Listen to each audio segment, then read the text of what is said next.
Welcome to BumbleKast Live. I'm your host, Ian Flynn, the Bumble King, and joining me as always is my Bumble co-host, Kyle, JCRB Kraus. Hello, everybody. Wow, you guys have...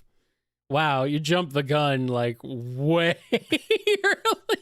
Did you know that anything posted before my floodgates are now open does not count? Yes, anything posted before Jennifer's message that says the floodgates are now open, after that are the only things that count. Anything posted before that does not count, so sorry if you... If you posted after when someone said floor it, that was incorrect. And if you posted immediately after the pin went up before it said floodgates are open, it does not count. Yes. Do my best, folks. Yes.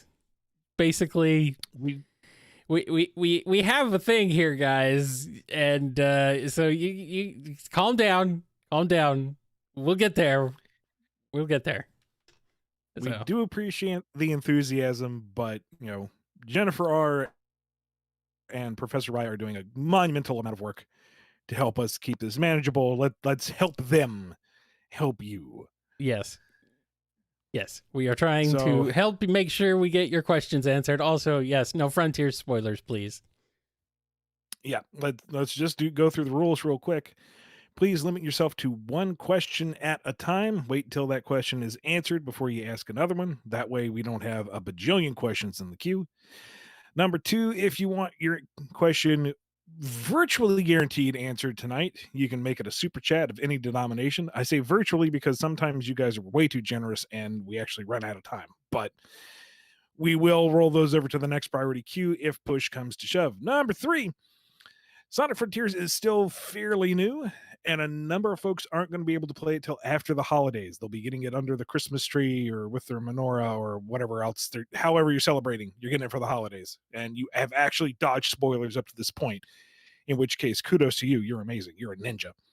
So there's no way for us to dance around spoilers in a live show. So just a blanket rule, no questions related to Sonic Frontiers, please.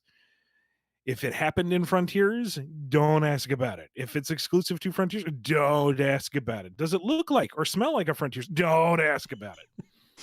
Are you asking about the actual Frontier that happened in the 1800s? Don't ask about it. I mean, you get dysentery and you die and it's no good. Yeah. And no sneaky, oh, it's a super chat. You're obligated to answer because I threw money at you. No, that's a free donation at that point. Yeah. Thank you very much. We still ain't reading the question. We still ain't answering it. So, with all that out of the way, let's floor it.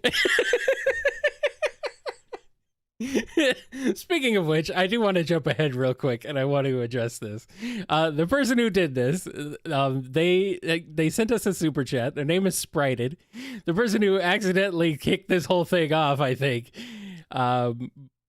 was apparently making a joke, a SpongeBob reference, by saying, "Okay, floor it," and accidentally caused an early flood of questions, and they sent in a super chat as an apology. It's okay. It was just funny. No. Yeah, it's clearly not malicious, but thank you all the same. Yes, thank you for that. So I figured I'd jump ahead there just to address that because it was funny. So yes, thank you for the laugh. Although, it was like all of a sudden like boom. I'm like, we didn't say anything. Oh well. Let's go ahead and jump into some questions. First one is from Raphael C.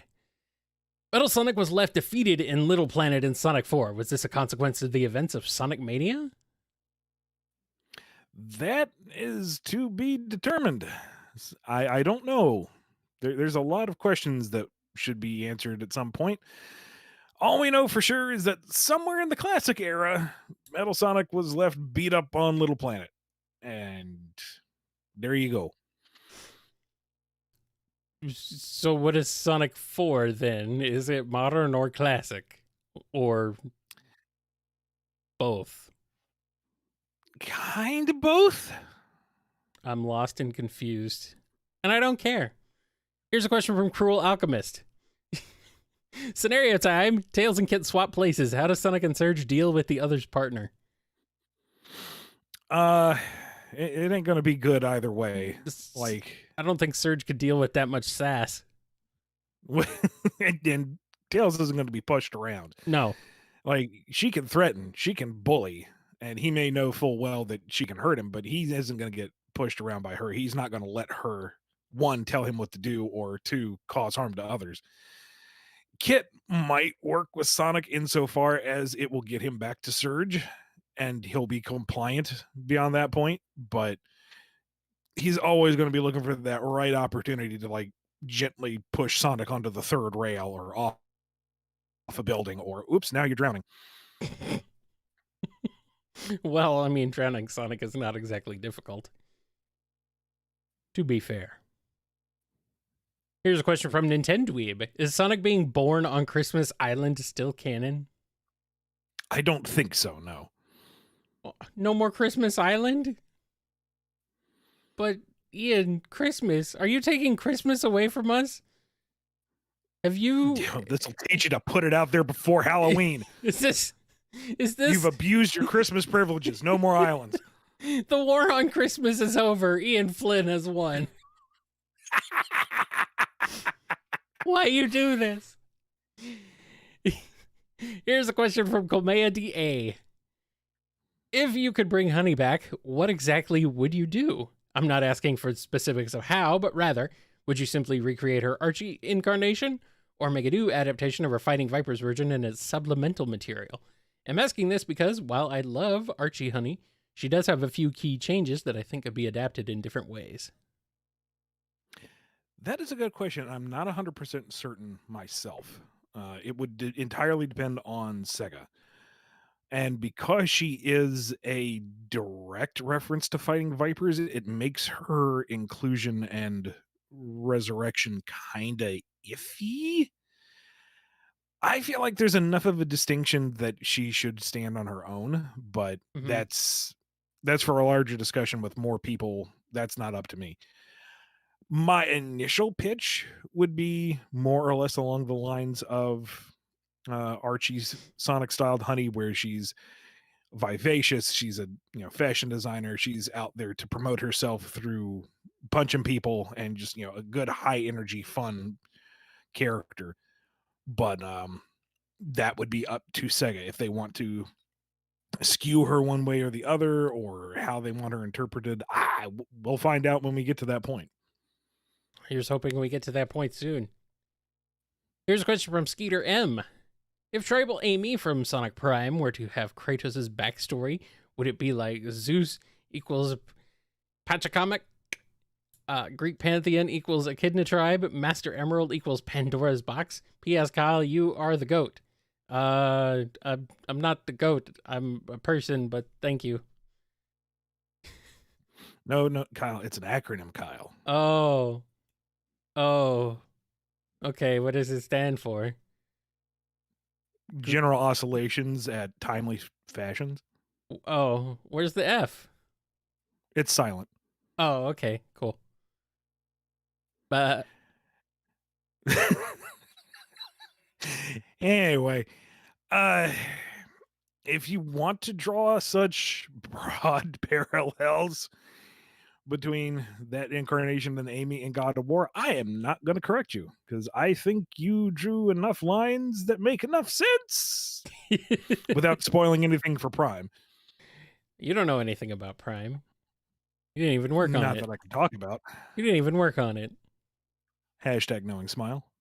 Here's a question from Orange Blues. Is it official that the Sonic robot in a tube in SA1 is Mecha Sonic? Yes. Mechasonic version 3, specifically. All right. Here's one from Twilord. In my closest days, the natural similarity in fanships of Sonic or Rouge, social thrill seeker with Knuckles or Shadow, lonely Oathkeeper, helped me feel normal. How might Rouge and Amy work? Well, they both enjoy, fashion and some of the finer things in life. Amy, I feel like, is a little more I don't want to say pedestrian because that seems a little insulting, but I think she's a little more grounded than Rouge. Rouge likes the real expensive stuff, and I don't think she'd want to accept anything less. So they'd be a little bit of an odd couple, but I could see it working easily enough. They kind of work in different circles, but can always meet back in the middle later.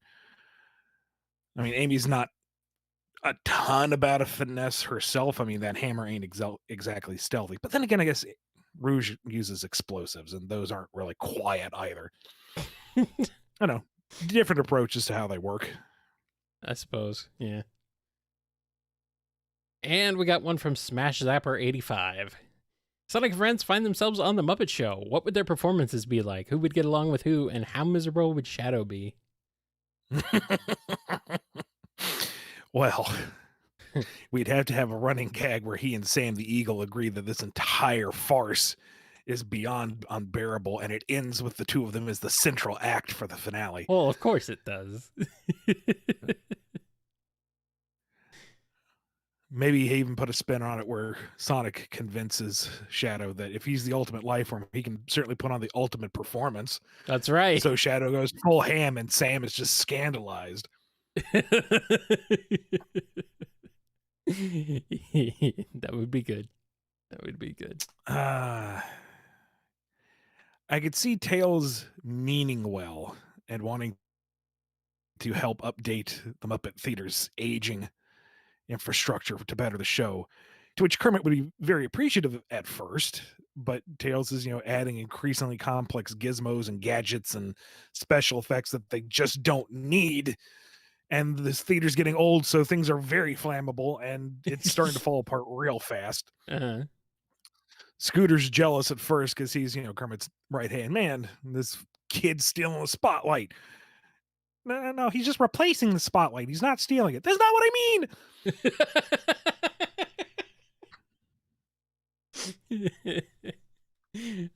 Oh, this is wholesome as heck. Miss Piggy is getting way too handsy with Sonic because he's the dashing hero after all, and that's how Piggy do.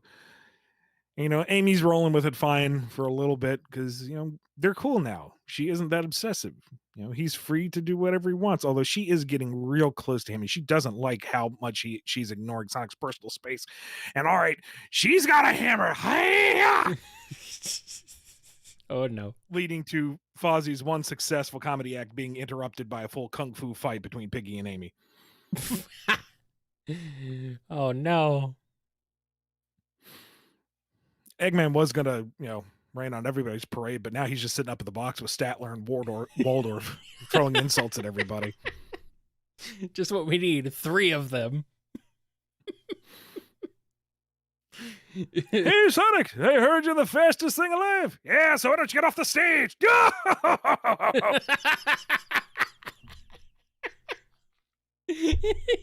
Yes. Yes.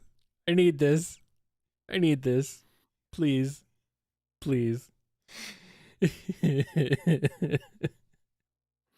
I could put every single one of these into a machine. Their acting's already robotic enough as it is.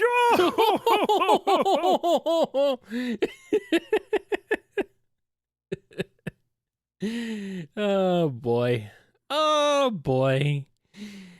All right, I think that's enough for now. Let's go ahead and shift over and do some super chats. Starting off with this one from Smiley21. Surge kills Sonic. How'd the rest of the IDW comic turn out? Would she eventually be stopped, or would she get her way with everyone, or what would happen? You'd have to stop calling it Sonic the Hedgehog. Maybe. I don't know. Legacy title. The logo's been spray painted over, and it's that meme of her next to the grave. There we go. That's the cover. Throwing up the deuces. That's the first cover. Nice. Problem is, she is, a large enough threat to Sonic himself, so everyone else would be generally in great danger. I think eventually Shadow would step in to try to curb stop her. How that would go, I'm not quite sure. But I don't know. That's kind of a fun bad end scenario that could be explored. See who tries to live up to Sonic's ideals and just tries to bring her down or bring her in. Those who say, nope, he was wrong. She's living proof. Time to pull out the big guns. That's right. And see what goes from there. That's the bad future. That's what happens when Sonic makes a bad future in Act 2. Eggman goes, full hog against her because how dare she rob him of the joy of finally defeating the rodent. Yes. Now she becomes the rodent. It's true. Truly. She's fighting for her life against various Eggmechas going, okay, this is actually fun. I see why he did it now. I get it. Here's one from Scurvy Pirate Hog. You've written Sonic comics for so long, so now Sonic wants revenge. What will an Ian the Flynn comic written by Sonic be like? It wouldn't be very long. I was going to Sonic say, isn't he doesn't have the patience. But it would, I imagine it would be short, sweet, and entirely sardonic. Yeah. Yeah. Take the piss out of me in 20 pages and be done with it. Well, I mean, heck, Starline did it in a few sentences, so, Yeah. Well, that's because Starline is a genius. Yes. He's not going to waste his time with some flimsy periodical. No. He's going to perform a tactical strike with his words. Yes. And it will be hilarious. All right, here's a question from Levi C. Since classic Sonic is from the past, does that mean Sonic remembers meeting Shadow in Generations and Forces during SA2? Don't think about it too hard.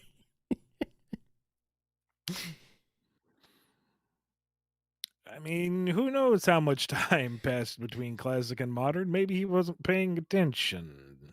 It has to be less than a year. Because Sonic is still 15.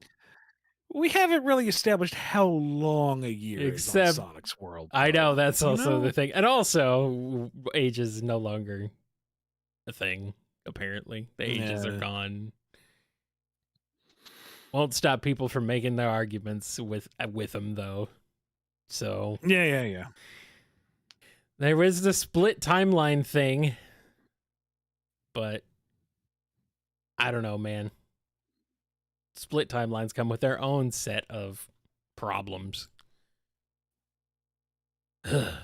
Anyway, here's a question from Metamode. When does Sonic 4 take place? Well, yes. Episode 1 happens before Episode 2, and Episode Metal kind of happens concurrently. The answer is yes. I don't want to put too many solid factoids out there just because now that it's public that I am with the lore initiative, everything I say is going to carry a lot more weight, and I don't want to misrepresent. So for stuff like that, wait for like a Tales tube or something if we ever get around to like nailing down publicly that kind of information. The answer is yes. Here's one from JJ Slider. Ignoring rings, can superforms be maintained without all Severn emeralds within them? If so, what is the minimum? If not, how can two characters maintain superforms simultaneously on one emerald set? Super has to have 7 emeralds, we're just going to ignore colors in the red star rings. That's a game mechanic. How multiple can go off of one? They're miraculous gems of unlimited power. Except when they are limited. Quiet you. Hey, I'm not the one who wrote myself into this mess. I mean, I ain't either. Neither did you either. You inherited it, but still. Here's one from Quazzle J. How come Base didn't try to fight Metal Sonic in Worlds Collide? Isn't his programming to be the strongest urge to fight him to fight Metal Sonics? I'm not 100% sure what you mean there, but... No, I get where you're coming from, but in terms of Worlds Collide, really the answer is so we can have them team up against Sonic and Metal and Mega Man. Not Metal Man, that's a completely different character. It was just for the rule of cool. Internally, you can say that Wily somehow convinced him that Metal Sonic was not worth his time. It was really Mega Man that he needed to focus on. Yeah. I don't know. Something like that. Works for me. Here's one from Stephen A. Are you guys fans of old newspaper comics? If so, what's the ones you guys enjoyed back in the day? No, Far Side. Yeah. Easily. Yeah. Far Side was good. I like going through Remember Falling for Better for... Go ahead. Oh, I was just going to say, I remember, I didn't read them in the paper, but I had a whole collection of Calvin and Hobbes that I really enjoyed. Mm-hmm. Mm-hmm. That's one that still holds up compared to a lot of other newspaper comics. Calvin and Hobbes is still good. I remember Falling for Better for Worse a lot. I don't remember that one. The only storyline I really remember was when Farley died, but that was kind of extremely dramatic because it was otherwise a very slice of life type story. Yeah, that's about all I got. I do remember reading the Lockhorns and wondering why they were still together. Like every punchline is they hate each other and they're unhappy. That then why are they together?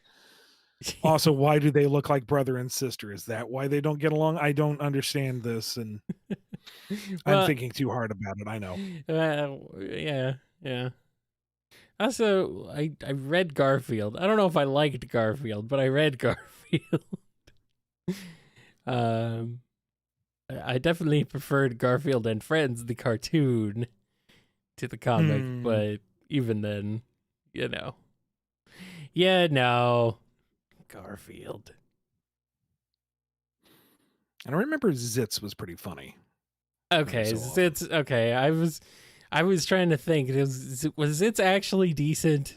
I seem to remember it kind of was. Yeah. I remember being a little confused over whether it was supposed to have any kind of continuity or if it was just one-off gags. Yeah. But the one series where the son, qualifies for a credit card for the first time and, holy crap, look at all the spending power I have. And his dad goes, okay, this is all nice stuff, but how are you going to pay it back? And the last panel is the kid looking up going, pay? It's like, I remember when that truth bomb hit me. Nice. Good stuff. Here's one from Lord Van Oscaro. If Mephiles and Iblis were to be recreated as a sidekick duo for Eggman Nega, what would they be like? Scratch and Grounder, Orbot and Cubot, or Sleet and Dingo? Iblis would fill the role of the latter in any of them.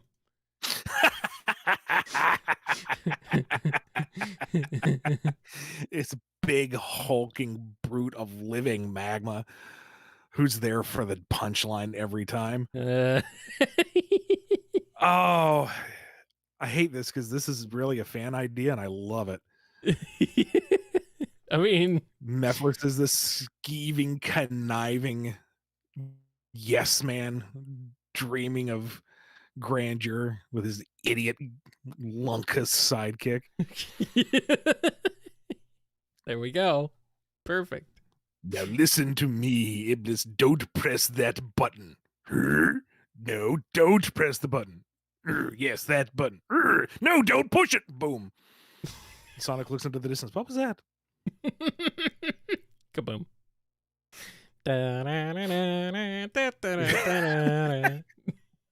Silver is just mortified. This is what destroyed my future? Really? Really? Oh dear. Oh dear. Oh dear. Look out, Amy. This is a horrible fiery demon that will destroy all of creation. But I baked him a pie. That's not gonna. It worked. Why did that work? Poor Silver. He's so confused. To be fair, so am I. Here's one from Astrano. Since they haven't been explained in the games, what would your headcanon be as to what the Chaos Emeralds are and how their power came to be? I'm content with them just being mysterious gems of mysterious power. Like, they're just what they are. Not everything needs to have a well-defined scientific explanation to it, you know? I like my science fantasy heavy on the fantasy. Mm-hmm. Mm-hmm. All right, let's go ahead and switch back over to the standard questions for a bit. This one comes to us from Superstar X Alien 169. Nice. Great work on the Tales 30th anniversary special comic. What was the idea in bringing Flicky Island for Tails' re-encounter with the Witch Carter? Bringing back Flicky Island. I wanted to do a location that is decidedly classic, but we don't see a lot of. Yeah, Um, true. like of the pitches, I pitched a few things, and the Witch Carter plot got picked up, and it's like, well, the island that from Tails Sky Patrol isn't very well defined. I don't think it even has a name, not that I could find. What's a nice location that we haven't been to in a while that's got a easy to sell premise, is recognizable to the hardcore fans, but accessible to the new folks. And Flicky Island just fits. You got your uh, easy to define little critters to be in peril.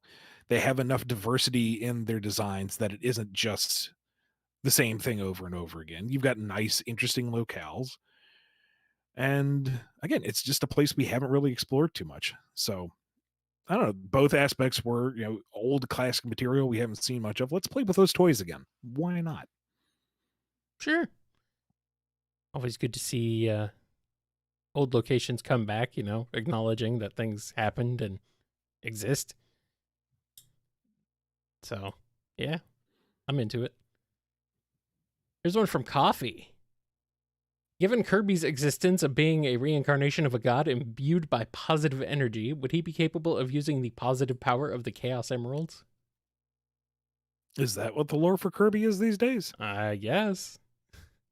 I mean, I know there's some like on the sly stuff that's open to interpretation. I don't know how nailed down that is, but yeah, Kirby, even with that notwithstanding, Kirby would definitely be able to harness the positive energy of the Chaos Emeralds. Like, that's his entire thing, is he's a very positive, proactive individual. Like, all the Heart Stars from Dreamland 3 is him helping out others and earning their love and trust and support to make the Heart Star rods. So yeah, don't really know what a super Kirby would look like. Kirby, but Be yellow. hilarious if it's just Kirby. Kirby, but yellow. That's That's pretty much it. That's all you need. He gets a big spiky Super Saiyan crown. Oh, so he's just Ice Kirby then. No. He gets like a big gem crown that cycles through the colors. Oh, okay. There we go. That's a hyper. That That's hyper might- Kirby though. That's hyper. Yeah, okay. Maybe one gold emerald. That way it's a deep cut into the odd Sonic lore. It keeps the gold standard visual. It's got the emerald motif. Yeah. He's inhaling planets now because he can. Oh boy. That sounds dangerous. Don't do that, Kirby.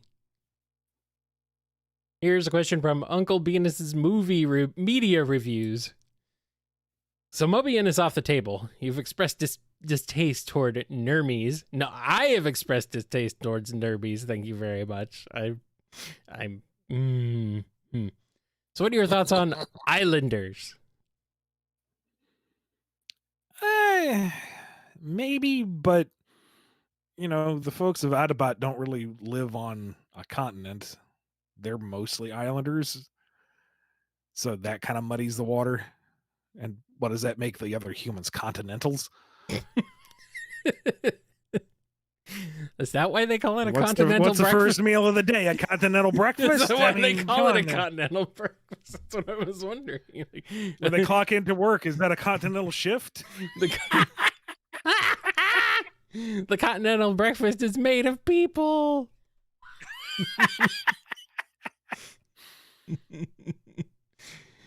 uh,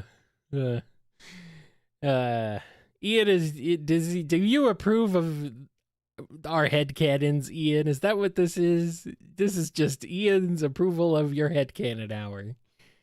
It's okay. You can call them whatever you want. Call them nermies. I don't care. Don't let me stop you. I do feel like there needs to be a term. I feel like calling them animals is disingenuous and confusing, but Animal people. I don't know. Put it on the list of things to do. Funky furries. I don't know, man. I don't know. Here's a question from Scruffy Matt. Ian, have you been playing Pokemon Scarlet and Varlet? If Scarlet and Varlet?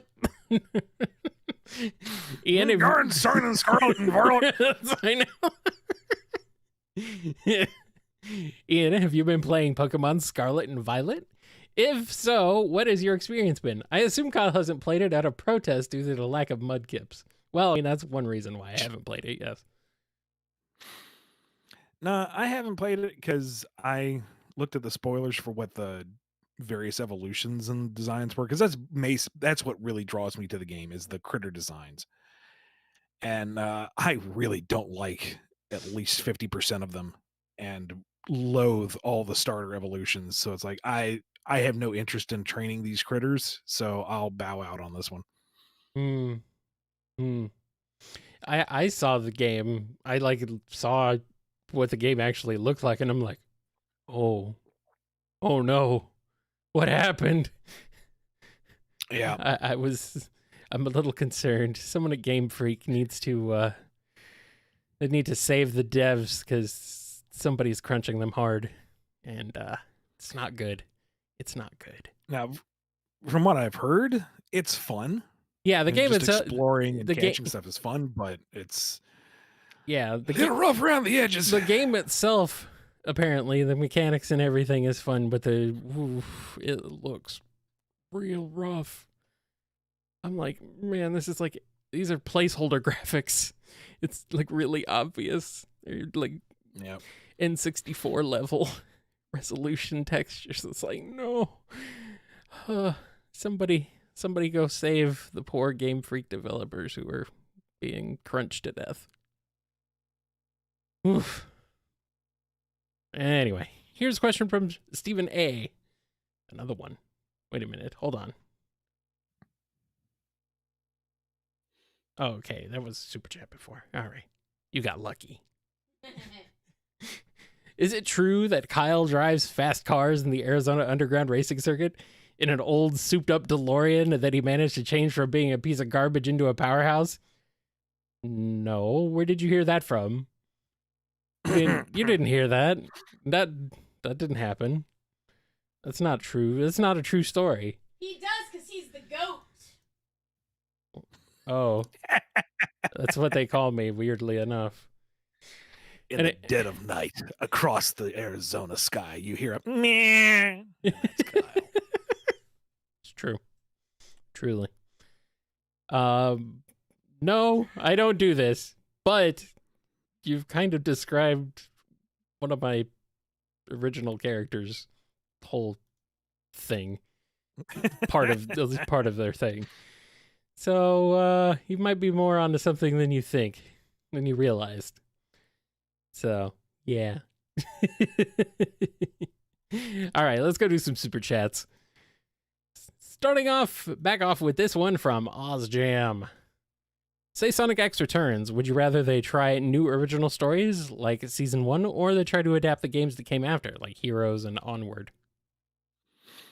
At this point, I'd say new stories. Pick up where modern is continuity-wise and just hit the ground running. Yeah. I feel like trying to go back and properly adapt everything since Heroes and taking into account the janky adaptations of Adventure 2 and Heroes Done Battle as it was. I mean, they didn't even do Heroes, to be honest, but try to make all that fit with their own continuity. Yeah, no, that's a bridge too far. That's too tall an order. All right, here's one from Rhythm Raccoon. Who? Yes, them. The band on stage. The name of the band.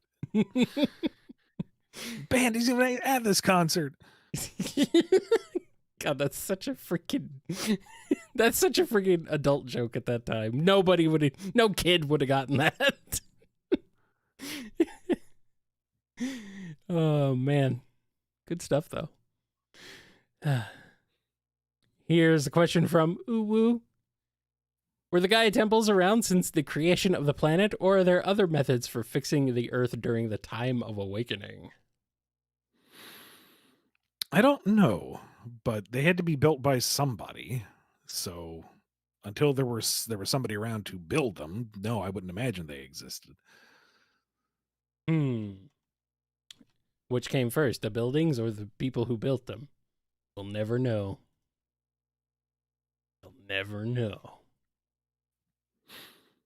Here's another super chat from Stephen A. You're both to appear in Mario Kart Double Dash. Who's the driver and who's the backseat weapons expert? And what's your best track? I mean, it's Double Dash. We can swap, but I guess who's the default? Yeah, I don't know, man. Well, you're part of the secret underground driving circuit, so I guess you're driving. I guess I have to drive. Yeah, that's We're fine. in a very, very customized DeLorean cart. Sure. Something like that. Or we could be in something else. I don't know. And honestly, between the two of us, if one of us was going to be hanging off of a moving vehicle and throwing things at people, it would probably be me. let's call a spade here. I mean, it's pretty funny. Track though. Yeah, I'm looking at. It's been so long since I played Double Dash, I don't remember what the tracks were. Well, one of them's. Let's see, like Daisy Cruiser is probably a big one. Dry Desert. Obviously, there's always a Mario circuit, and a Luigi circuit, and a Rainbow Road. I don't know, man. I actually don't. Can we get? Baby Park is probably the most famous one. Oh yeah, I love Baby Park. Which is funny because it's just literally a paperclip oval. I know, short paperclip so oval, but it is, yeah, but it's chaotic. It's freaking chaos. Exactly, and I feel like you don't get quite the same chaos in Mario Kart 8. No, because you don't have like the giant Koopa shells or the Troopas throwing out multiple homing and green shells, and the music just getting increasingly manic by the 8th lap. Yeah. No, I'm claiming Baby Park. Baby Park. We're doing Baby Park. Well, I mean, I am a fan of short track oval racing, so sure, why the heck not? We have an accord. Yeah. The only problem is Baby Park goes clockwise. It should be counterclockwise, damn it. Mirror mode, man. I don't want to be sitting here making right turns. What are you? It's some kind of. Jeez, making right turns. Nothing right about that at all. Here's the super chat from Quazzle J. If you were able to do a Worlds Collide 3, would you let Mega Man's speed gear match Sonic's base speed and power gear to match Knuckles? If Sega allowed it, which, given how the other two went, I would think they'd be okay with it. It was strange. They were generally pretty cool with like 99% of all the really like fan servicey stuff that we put in there. It was only the occasional, don't do that, which was odd, but when you're given so much else, it's kind of hard to complain. All right.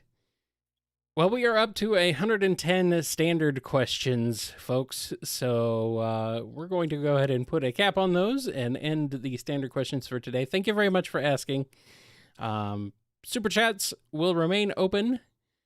So if you want to continue throwing money at us, sure, that's okay. But we gotta put a cap on things. We can't be here all day. So, but we very much appreciate them. So those questions will be answered to the standard queue, and we will be getting to them eventually. we'll do our best. We're doing our best. Here's a super chat question from Buttered Noodles. Who would win the Sonic cast? Who would win, the Sonic cast or 1 Billion Lions? Okay, that makes more sense. I got confused for a second. That's a lot of lions, man. Yeah, I don't know. I don't think the Sonic cast would. I don't know. Do you end up getting into the diminishing returns though by having that many lions? I mean, with that many, most of them are just lying around. Pretty much. And they don't even take pride in their work. And that's the main issue. That's enough being catty, though. I mean, if Sonic can shatter, high industrial steel and take out hundreds of badniks in a handful of seconds, lions are just, bones and meat. If we're ignoring any preservation of life, I think the Sonic cast could persevere. Yeah. Sonic would go super and like 1,000 of those lions would just explode away anyway. Just burst away from him. It'd be like in a Muzo game.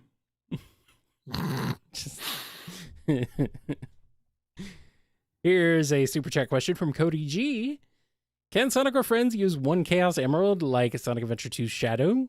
Couldn't think of any examples except Sonic in the same game. Yeah, as far as I know, the only folks who can do Chaos Control are Sonic, Shadow, and Silver. And even Silver's kind of a gray area because he only did it for dual Chaos Control. We don't know if he can actually do like individual Chaos Control. No, Ian, it's not a gray area. It is a silver area. Thank you very much. I deserve that for all the lion puns. We got another super chat here from OzJam. When it comes to adaptation, say a manga to anime as an example, you'd think it's best that they stick as close to the original as possible or try to take some liberties, aka filler, whether good or bad. Filler when it's there to make sure that you can keep up with the regular release and tell its story, I don't mind too much, especially if it's, a fun side story where it doesn't try to add additional canon that doesn't fit with what the original story was. But I am a big proponent of being super faithful to the source material. Like Full Metal Alchemist Brotherhood had, I don't want to call it a filler episode, but the starter episode is an original story, but the way that it's constructed teaches you the rules of that particular universe, and it fits in just fine with the actual manga story. And then the rest of it is like 99% faithful, and it's bloody glorious. Oh my God. All right, let's go ahead and switch back over to some standard questions for a bit, starting off with this one from Syed C. What costume / skin / customization would you like to have for Sonic in a game? No restrictions on what to include if you want. Maybe El Rapido Azul? El Rapido. Sure. Given the Smash Brothers alternate looks, as minimal as they were, give him themed gear off of the various characters from the series. Give him just straight up model swaps. I would pay $1 or $2 just to run through Frontiers as Jet the Hawk. Same canned animations. Just, get a few sound bites of him grunting and shouting as he beats up robots and have him do. I mean, for pity's sake, somebody did the Burger Man out of Sonic Adventure. And even though the tears between the geometry are blatant. It works, and it's just a simple model swap. Throw everybody on there. I don't care. Professor Pickle. Exactly. Put him in there. I mean, one of my favorite things, this is not related, but one of my favorite things out of the Tales of Zillia series was you could unlock the models for a number of NPCs and boss characters that would just map onto your party. And didn't work 100% of the time. There was some funny clipping, to be sure, but it was just for funsies. Run around and hit things as these characters that you don't normally play as. And I think that's fun. It doesn't have to be in continuity. It doesn't have to make sense. It just has to be fun. Games are supposed to be fun. What? No. Ian, games are not fun. I'm supposed to be outraged and argue about them on the internet. That's what I'm supposed to do with video games. And I absolutely, positively need a Sonic Man skin. Not even ironically, I want that. I want that bad. Good old Sonic Man. It's true. Do need that guy. Need that guy to come back. Here's a question from Leon D. Poker night at the inventory with Mewtwo, Sunny from Sunny's Edge in her true form, and the Ink Demon Bendy. What sort of existential dilemmas do they have over the poker table? Unfortunately, Mewtwo's the only one I'm really familiar with. I was going to say, who the heck is Sunny's Edge? Apparently they're from I Love, know Death, of and Bendy. and Robots. I'm not familiar with that at all. And Ink Demon Bendy, where are they from? Oh shoot, what's the name of that title? Ink Bendy. The main antagonist of the Bendy franchise. All right. It's another one of those kind of Five Nights at Freddy inspired, here's the cutesy retro thing that's actually nightmarish horror type of thing. Okay. I mean, I'm super simplifying. That's like top level gloss over type of thing. There's more to it, but I don't know it because I don't do the spoopy.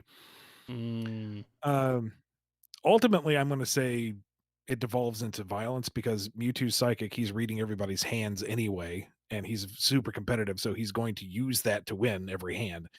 And they figure that out, and then everyone attacks everybody. Sure, we'll just go with those. Why not? Here's one from Raisebox Animations. Sonic and Knuckles have had epic interactions recently together, and their friendly rivalry seems to be back. I feel like the next step for Knuckles is for him to interact with his bat rival now. Yeah, it'd be nice to see more of them interacting at all. It'd be nice to see with Knuckles interacting ever with anybody. Knuckles. Poor guy. Get him off that island. Here's one from Happy Times. What would Kit get or do for Surge for Christmas? And would she get him anything? No. a swift kick in the face. Because he didn't get her the present she wanted. Exactly. But she's not going to tell him what he wants because, he was built to be her ultimate support unit. He ought to know already. Uh-huh. And now he can't do his water tendrils because he's already sweating bullets. Yeah. But the only thing is that he wouldn't know what to get her because he's afraid she won't like it. And he'd be right. There's numerous handmade projects of the heart that have gone half finished because they're too kitschy. She wouldn't like that. Nope. But she's, not really much of a consumer. She doesn't go wandering. She doesn't go shopping unless it's like to smash and grab. Mm-hmm. Is that a type of shopping? Would you count that as a type of shopping? Sure. Okay, well. It's a 5-finger discount. Well, yeah, it's Sonic well, characters in that have 5 case, fingers. In that case, he would, remember which shop she's burgled the most and try to get her something from there. But that might end up backfiring because she's like, "What? You don't think I can go back and do it myself?" And then that goes poorly. So I don't know. You can't win with Kit. Or Surge. Can't win. They'll never win. Here's a question from Hyper Mataru. What if Sonic was born on Angel Island with Knuckles instead of South Island?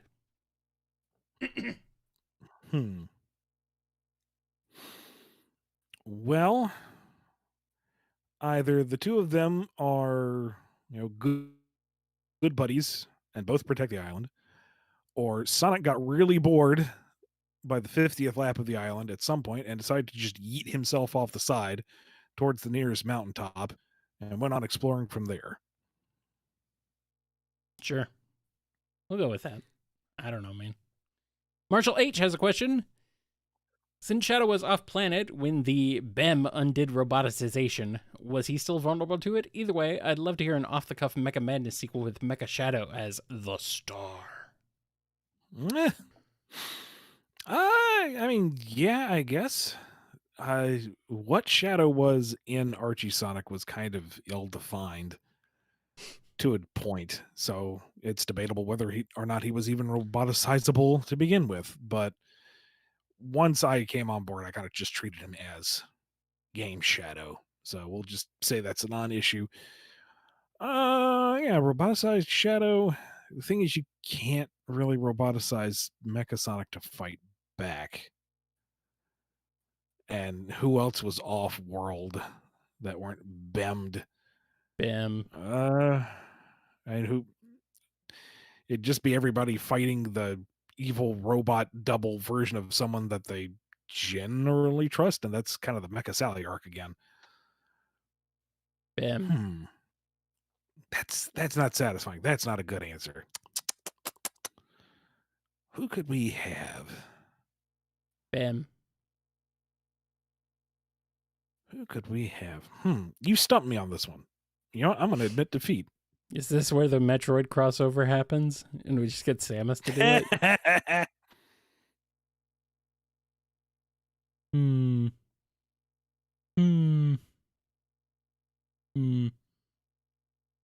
Did the BEM miss Knuckles too?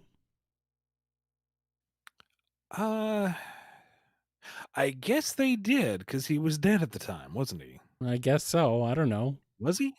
I don't know, man. You wrote it, not me. Or wait, No, that was you before didn't my write time. it. You didn't write it. That's right. Maybe he was out of the mix.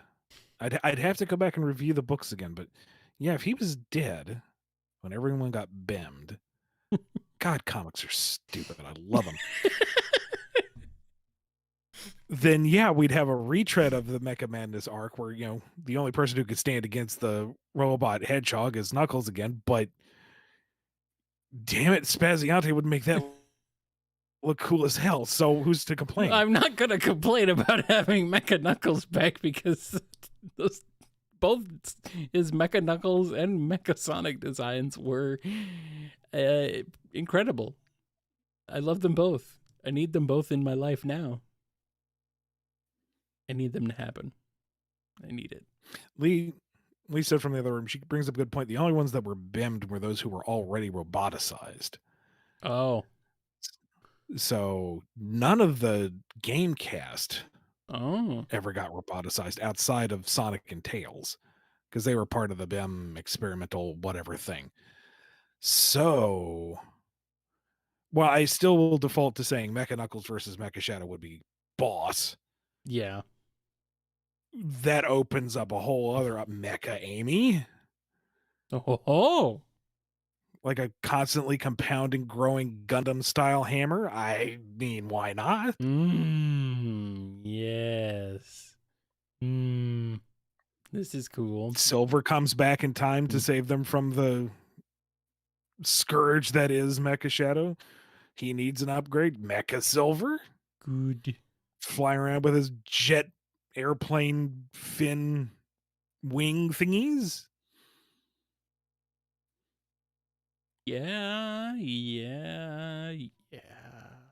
Call I'm in some down. outside support. Mecha Blaze. I mean, Mecha Surge. This one I see thrown out here. Ooh. Boy, that would be wild. This is a true mecha madness.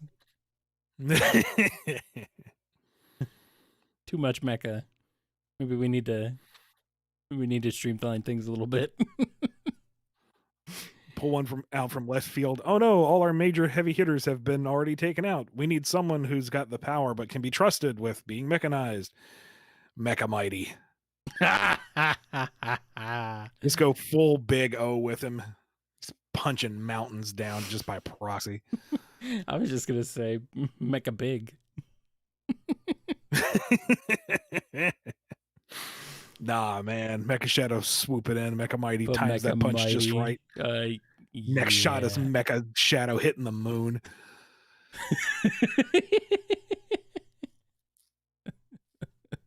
This is like all the times the Superman or Supergirl have thrown people into the sun. It's like, well, here we go. It's just that again. And then Mecha Shadow launches off the moon, flies over, reboots the arc reactor with his own power core, fires the Eclipse cannon. But that's okay, because Mecha Mighty is just OP at this point and blocks the whole thing with his shell. I mean, that's the whole fun of Mecha Madness, right? Being just stupid with it. Yeah, of course. Here's one from Alec J. In a what-if scenario where Rosalina from Mario Galaxy took Silver's place in the fight against Solaris, would Sonic and Shadow still defeat him with her help instead of Silver's?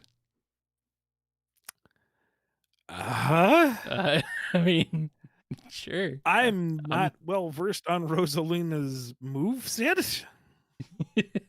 Although, if we're assuming that, it's kind of Smash Brothers-esque. Yeah. And she's got a super state. Can she just summon up Lumas a la Hyper Tails' super flickies? I think so. She's just bombarding Solaris with tiny star babies? I think so. Charge up enough and hit him with a big old super lubba? I like it. Wow. Let's switch over to some super chats for a bit.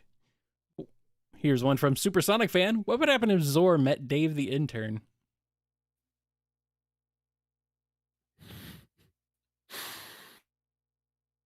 Well, I mean, it is new employee training day. Yeah. A little bit of power goes to Dave's head real fast, and he's pushing all the menial tasks onto Zor. And Zor hates it because it's so demeaning and it's so trivial and it makes him feel like trash. He loves it. Yeah. Yes, this is Zor's dream job. He gets his first paycheck and realizes most of it's gone to taxes. With a job like this, I'm stuck here for the rest of my life. Such exquisite torture. You're gonna get along great here. He fits right in. God, you really could just take the Zeddy and probably plop him right into Boom and just take away their destructive their extreme destructive tendencies, probably, and they would fit in pretty well. Oh yeah. Don't make them be like super destroyers. Just take their normal personalities and just plop them right in there. It's goofy enough as it is. Here's a question from the Patrolman. Why is it that Sonic tried to make peace with Metal Sonic in the early days of IDW?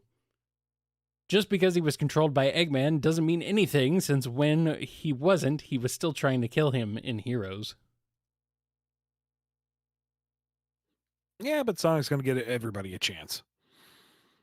And another chance, and another chance, and another chance, repeatedly. And when they keep making the wrong decision and start trouble, he stomps them. Pretty much. They'll learn eventually. No, they won't. But he doesn't know that. Well, no, because then you start getting into the meta contextual stuff, and then you just stop it. Just read the comic. Here's a question from Joe M. Why doesn't Sonic ever take off his spiky blue helmet? I don't know, man. Why doesn't Mega Man He's ever just take amused off that the his? visor. Go He's just amused that everyone thinks that visor over his face is a big old Una eye.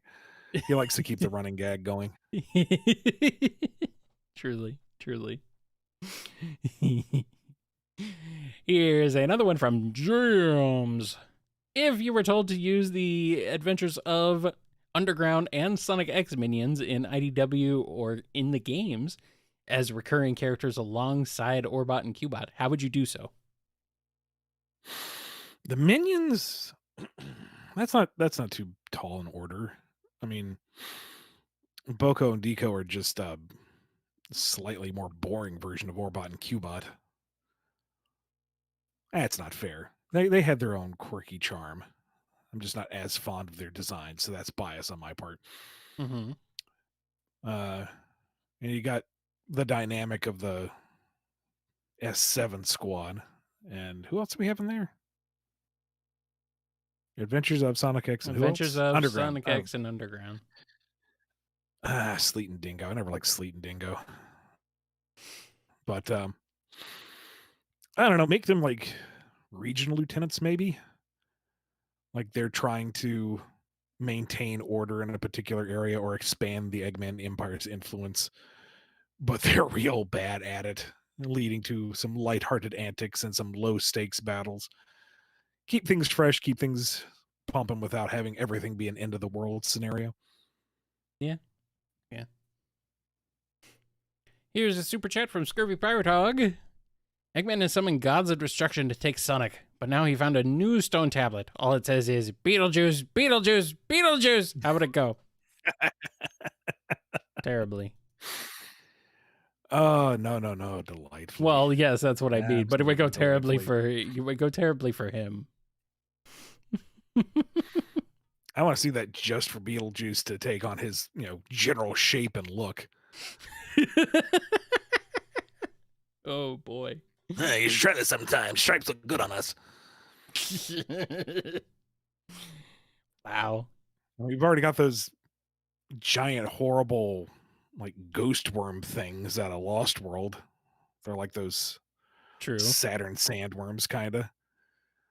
Yeah. Throw that in there. I can see that. He starts finding ways to bring King Boom Boo and the ghosts into the world, terrorize everybody. That's a pretty trippy tongue you got there. You really taste the rainbow.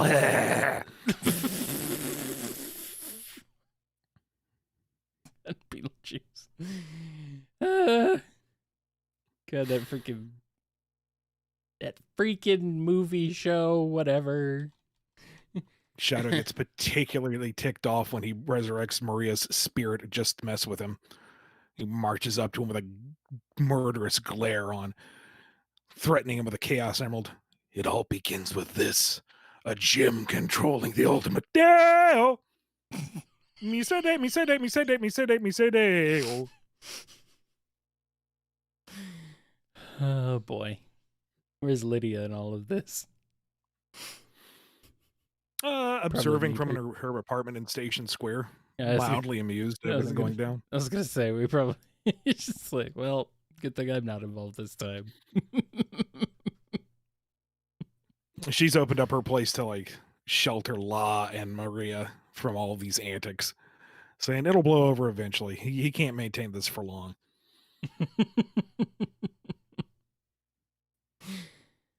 All right, here's a super chat from Smiley21. Which Hogwarts house would each IDW Sonic character fit in? Include some villains too, like Surge, please. Oh Lord.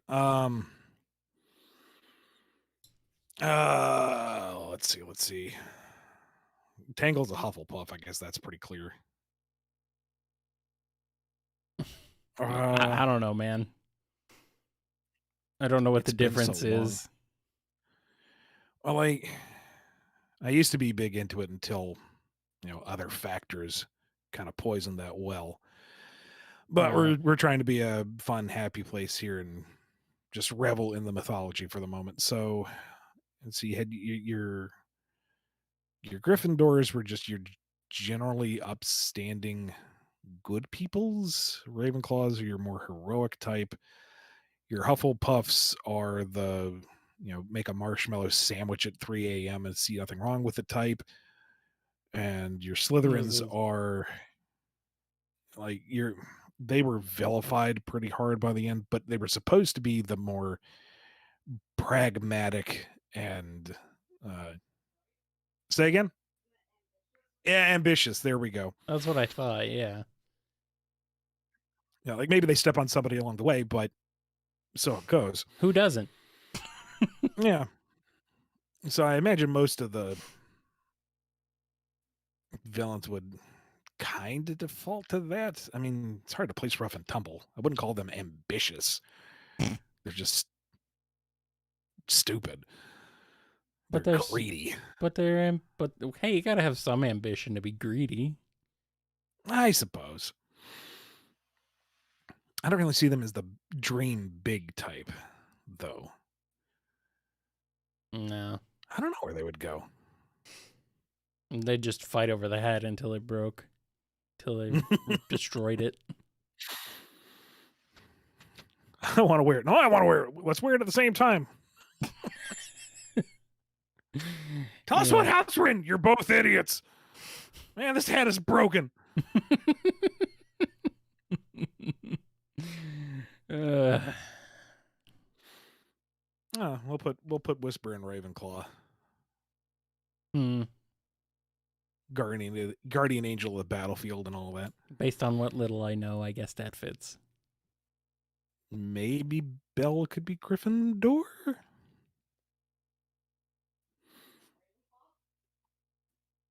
I don't know.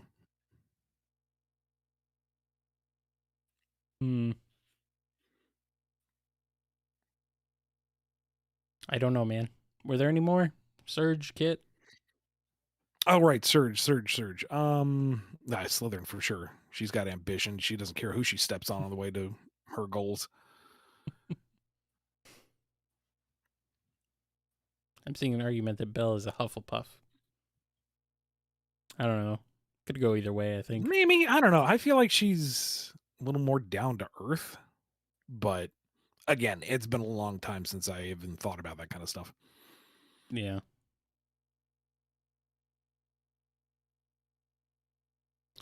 Yeah. Were there any others? Starline? Did you say Starline? Yeah. Okay. That's good enough. Let's move on. From Spider Raptor 95. Does seeing Shadow have so much personality in the Twitter takeovers ever frustrate you that you can't really do much with him in the comics? Yes and no. I mean, the Twitter takeover is for funsies anyway, so that gets more latitude. It's very that goes further than it's very silly. It breaks the fourth wall in constantly. I mean, that's the whole point. So yeah, and it's run very differently than other Sonic media. So I understand that they aren't playing by the same rules necessarily as the comic is. Yeah. I do still want to see Shadow eat coffee beans straight out of a can in a game, though. Why add water? You're just diluting the flavor. They're just different incarnations of the characters. You know, it's another universe. Like Boom is its own. The Twitter takeovers are their own. Twitter takeovers is like Diet Boom. Yeah, kinda. Still fun though. Oh yeah. A lot of fun. I say Diet Boom in a loving way. Yeah. Because we'll never get full Boom again. So I guess this is the best we got. Oh boy. I miss Boom. The show. Not the games, really. Just the show. Shattered Crystal was fun enough. I never did get around to the Fire and Ice one. I didn't play either of those, actually. But I saw enough of Rise of the Lyric to be like, I don't want to play that. Here's one from JJ Slider.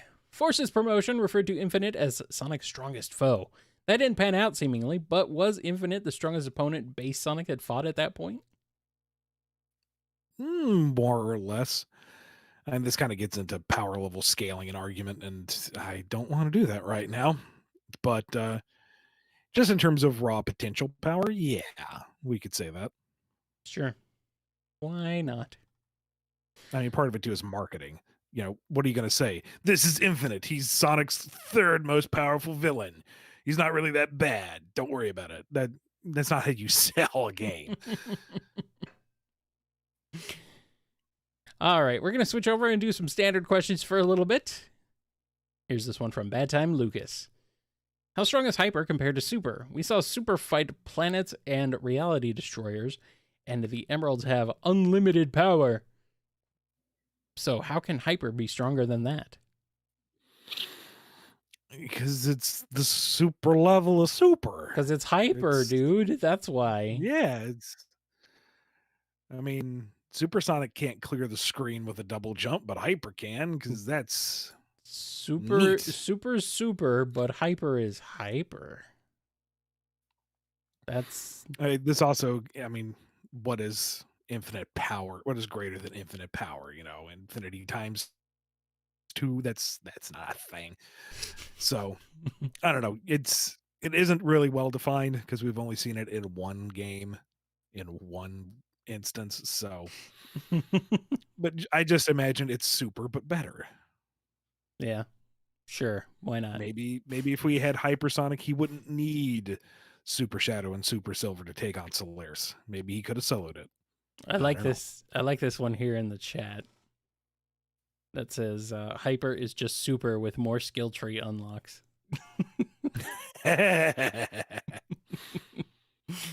Yes, that makes the most sense. Makes as much sense as anything else. And we got a question here from Yes. What if Mephiles used the Phantom Ruby? Oh, and also someone named Asta K is also asking the same question. So,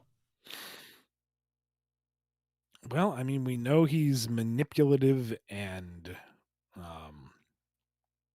sadistic, so he would basically try to conjure up your worst nightmare and make you live it. And because he's got time powers, he's going to make sure you keep reliving it.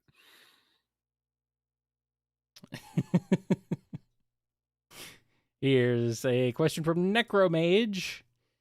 Who is Zavok's favorite Deadly Six member besides Zeke? Himself. Well, yeah, obviously. I mean, the rest are tolerated as cannon fodder, but, he respects Zeke, and that's about it. I was going to say, he probably I would figure he would appreciate Zaz for his ability to just run into things and not care. To be able cannon to use fodder. Yes, you shove him in the front line. Yeah, like, here you go, buddy. You get this one. Yeah, but that's about it. Here's a question from Madeline Blue Star 7. For chaos control, does the user have to say it at a certain volume of voice, or can it be a whisper to work? I don't know. That might be kind of fun. Do you have to say it at all? Do you need the magic words? It seems like you do. The magic words. Shadow's getting beat up by the villain du jour, and he's pinned, and oh no, is he finally going to be defeated? And his hand just kind of glances down over that Master Emerald, and he just murmurs chaos control, and then proceeds to open up a time frozen can of whoop ass. That'd be kind of fun. Yeah, well, Shadow didn't say it at least once in SA2. He just said farewell, apparently, and just disappeared. So, yeah, sure. Why not? Kind of boring. Oh, well. Here's a question from Michael. Currently at Disney and walking, so I'll make this quick. Ian, what would you see a female Cedrian / Metarex rival for Sonic being like? Hmm. Also, enjoy your walk and enjoy your time at Disney. Man, that's commitment to the show. You're at Disney. I'm assuming Disney World or Disneyland, and you're still listening to the BumbleKast. Good on you, buddy. Disney. Yep. Cedrian? See, my botanical knowledge is Or Metarex. garbage. Yeah, but Metarex is easy enough. You just have like, I don't know, considering how bizarro some of the Metarex armors were, you could probably take like the scrapped Sonic Extreme Metal Sonic thing. You know, that kind of sleek, pointy looking, almost Gundam-esque robot, and just have him fly around and try to stab punch Sonic a bunch. That's easy enough. Cedrian, I think you'd want to have some kind of really cool plant that's known for either its speed in growth or reaction time, or has something kind of nifty to it, or just at least has a visual motif that would go cool to a, lithe and speedster-esque design. I don't want to say Snapdragon or like Venus Flytrap because those are boring. Those are used all the time. But I don't know. Cactus? It could be interesting. Yeah, maybe cactus. Maybe something that's just more like fern related. So you've got like big frondy fern blade things going on. I don't know. Maybe. I wish I knew plants better because you could if someone knew plants, I'm sure they could come up with a really neat core concept. Yeah. Oh, yeah. All right, let's switch over to some super chats, and we're going to try and crank through as many of these as we can because we have a lot left. So, actually, before we do that, sorry guys, I'm going to take a super quick break, and then we will get right back to the super chats. Oh no! All right, we'll take a break then, and then we'll be back. So just hang tight.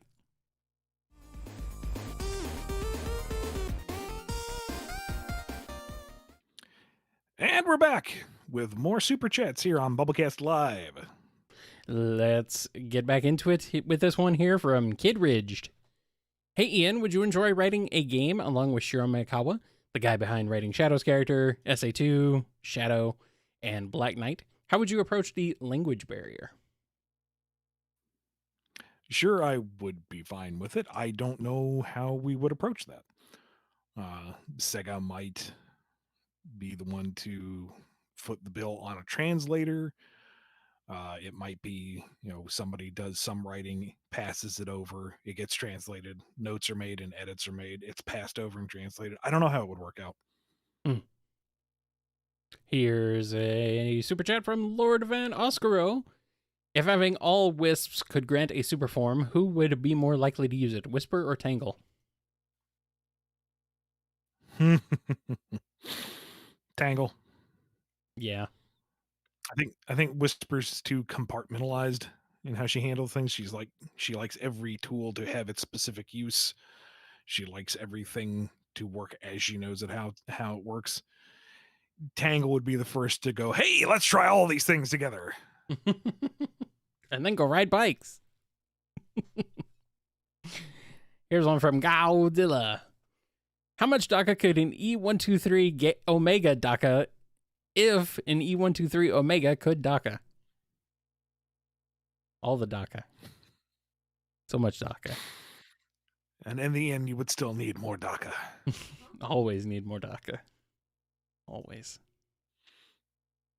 Here's one from Bleeding Thumbs 97. So I was curious, did Surgeon Kid have to survive the metal virus, or were they already in Starline's clutches during this?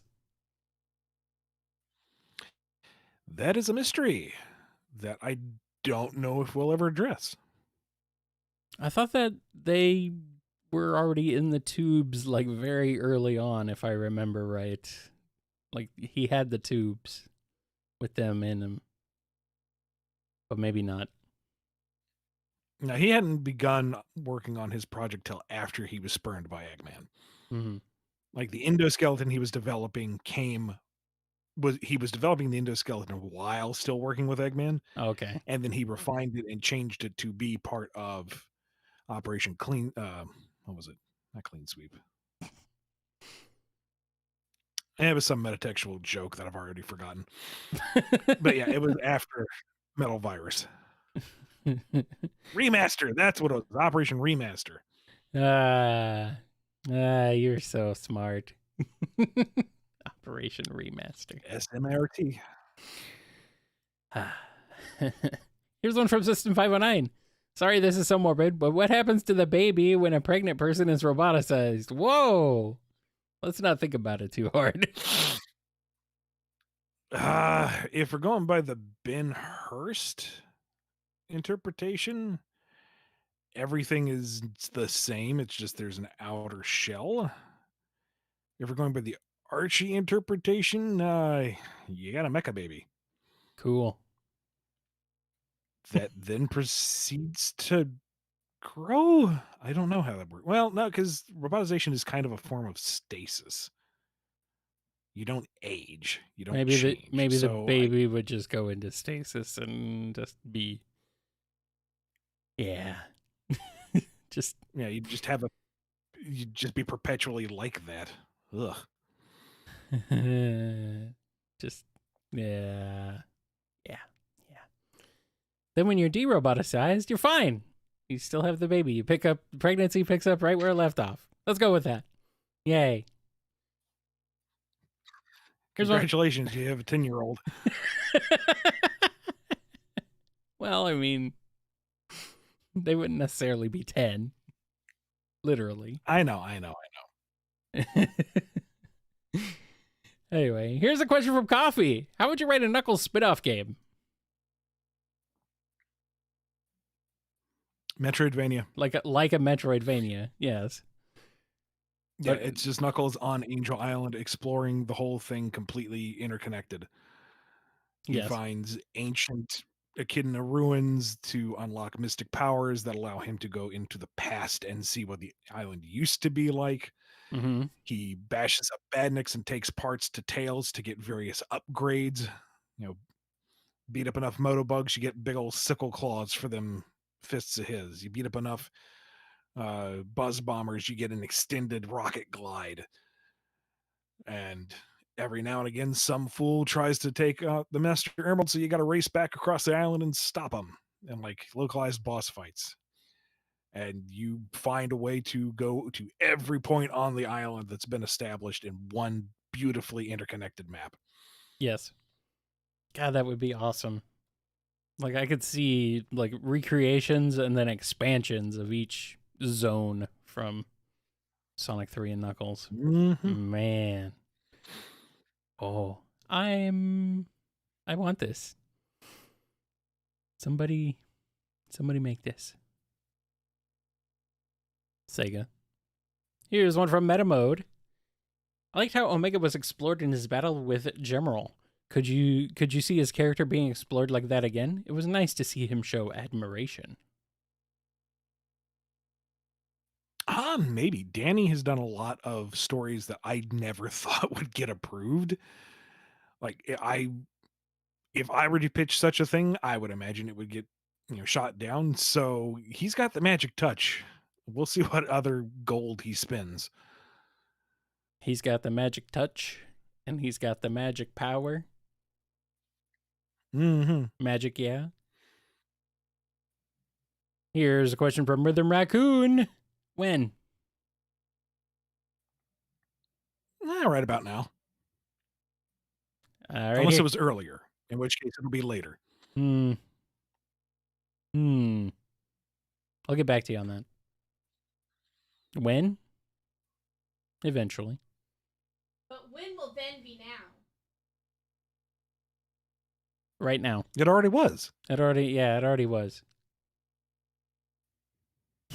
Soon. Here's one from the deleter. To bounce off the earlier question, any chance that the dangerously apathetic side of Omega could be explored in more depth in the future? He almost goaded a Gizoid into their old programming. Goated? Like goat? Like Maybe? Goat Simulator?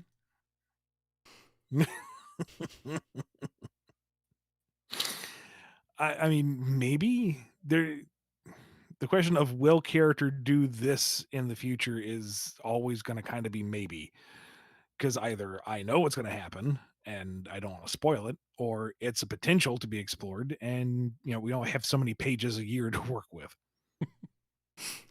They spelled goated correctly with a D. It's not goated. Although that would be pretty funny. And yes, I know what goat means, guys.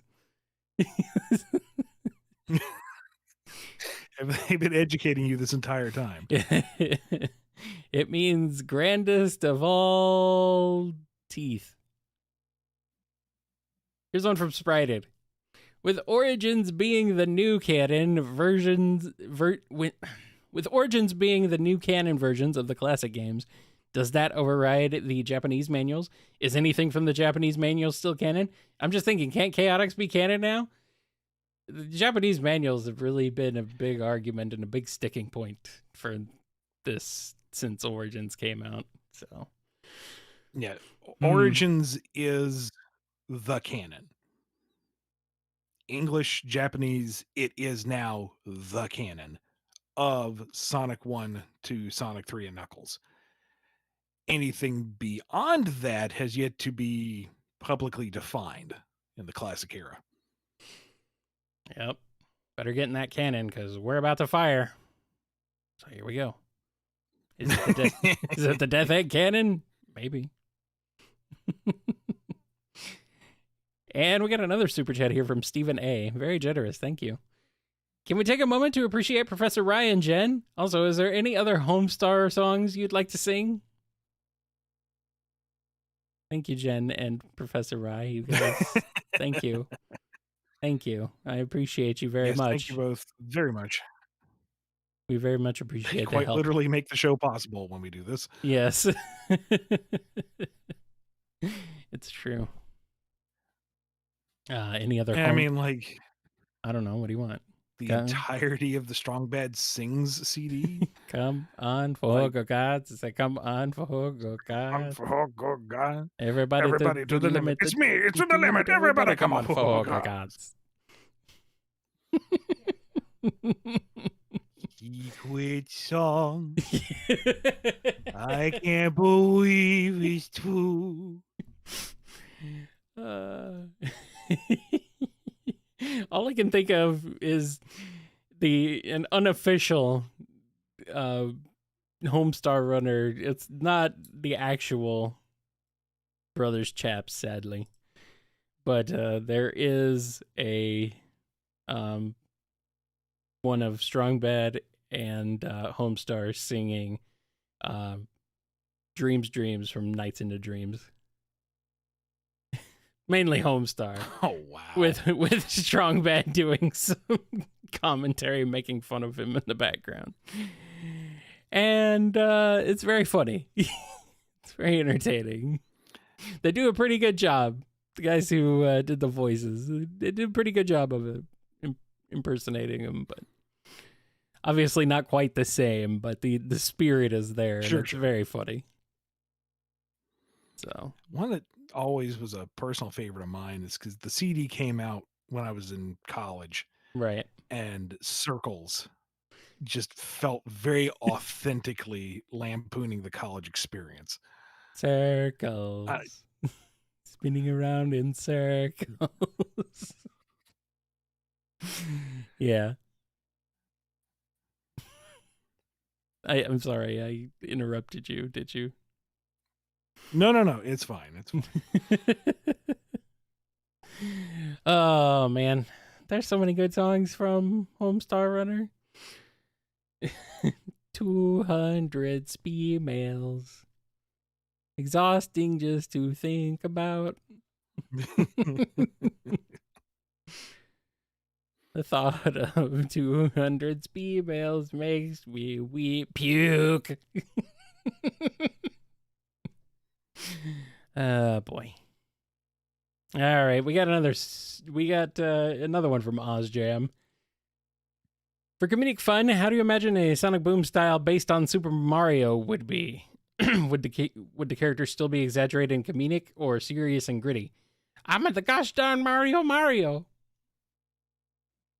I'm the gosh darn Mario. I don't know. I don't know. If you were gonna do a Boom Mario crossover, I would want just to full on take the Mario Brothers Super Show incarnations I was gonna and bring them say over. they're saying not a crossover. They're saying like a Sonic Boom style. I'm guessing just like if they wanted to do Super Mario in the Sonic Boom style. The thing is that Mario doesn't have a lot to lampoon on because it's not nearly as well defined in a lot of ways as Sonic has been. Yeah, and again, I'm gonna say take what was in the Mario Brothers Super Show, all of it. Yeah. Even up to the point with Yoshi and everything, and just lean a little more into the Boom style humor. Mm-hmm. Because I feel like the characterizations are already where you need them to be. That, given what Mario has kind of solidified into today, I kind of feel like the old Super Show is the lampoon at this point. Almost, yeah. Like they already did it retroactively. They nailed it. Yeah, unfortunately, everybody who did the voices is gone now. Back for that incarnation, at least. Probably just get Unfortunate. we could get the guys who did the voices for the Mario 3 and Mario World cartoon, I guess. Or they could just get Vinny Vinesauce to do it. Because he could do those same voices anyway. Which is good, because, yeah, that guy. Very The silly. entire shtick with the Koopalings and King Dad, that's a boom gag. Right there. I mean, yeah. True. That's true. That's a good point. Good point. All right. Here's another super chat from Lord Van Oscaro. Wendy Naugus is with Eggman during the Final Forces fight and suffered the same fate. What wouldn't her Mr. Tinker personality be? What would her Mr. Tinker personality be, and would it affect her in the same way as Eggman? For the sake of this, we'll say yeah. And she's just a lovely little granny witch cart. She's baking cookies. She's making little crystal trinkets for all the children's. She has just this delightful little laugh. She goes to the grocery store in her own little shopping cart. In her shopping cart, of course. That's important. Yes. I'm not saying one of those scooters that has a shopping cart on it. I mean, it's in a self-propelled shopping cart. She has to carry the groceries in her arms as the cart wheels her back home. Yes. And she still rhymes. She absolutely still rhymes. I mean, you can't. There's no way you could get that out of anybody. You might be able to get the evil out of them, but you can't take the rhyme out of them. No. Here's another one from Joe M. Are the ages that were on Sonic Channel still canon, even though they're not there anymore?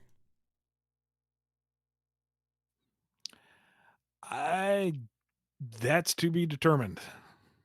I don't know what the public info stance on that is.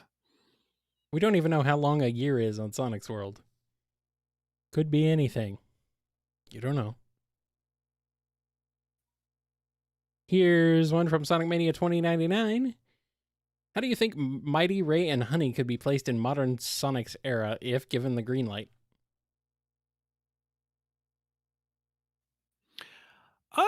Pretty easily. I mean, Mighty is a traveling adventurer, so he's been traveling. Ray is his companion, so he's been traveling with Mighty. And Honey's a city girl. She's been, in a city doing her thing. Station Square, Westopolis, wherever. She's been running the Honey brand and, on occasion in the MMA ring to show off her latest design. That's right. We got another super chat from Scurvy Pirate Dog.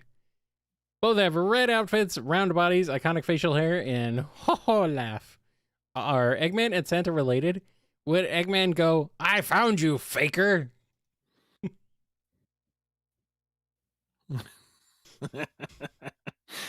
I mean, Maria was Eggman's cousin, so we know there's a whole side of the family we haven't seen. Uh-huh. Who knows? Who knows what's on that side? And, Eggman's an older gentleman, so his father's got to be pretty old, and we never really see him. Oh, Maybe man. he's big into altruistic building of things for children. Rather than building children into things for his own amusement and destruction. That's why he doesn't talk to his dad anymore. He knows when you're sleeping. He knows when you're awake. He knows if you've been bad or good, and it's so tiresome, for goodness sake. Dang it, how I'm doing it. We got a question here from Jams. Could you go into who the Witch Carters are now since they've come back? How would you explain their dynamics with each other and their boss? What do they want?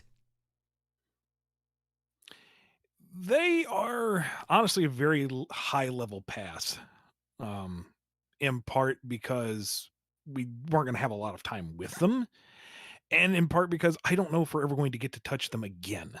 I was kind of under the impression this was a special circumstance. We'll see if that pans out in the long term, but just as with the old Archie reinvigorations, reinterpretations, utilizations, whatever, pick a noun. I tried to go off of what the sprites conveyed. So Wolf is kind of a prankster and a bit of a jerk. Behringer is an absolute grouch. And Karatia is, the sprite's kind of a little flirty, but I don't want to do the girl villain as the flirt. That's so tiresome. So tried to go with that doe-eyed look and make her the kind of lazy and aloof, kind of the lights are on but not anyone's upstairs type of character. She's competent enough, but only because she absolutely has to be. Why do they serve witch carts? Why does she employ them? That's something to be explored at a later date. Alrighty. Here's one from Rhythm Raccoon. How? Well,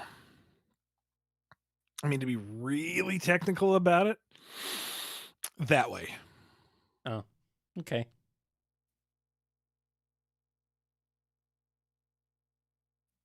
You want to say something? No.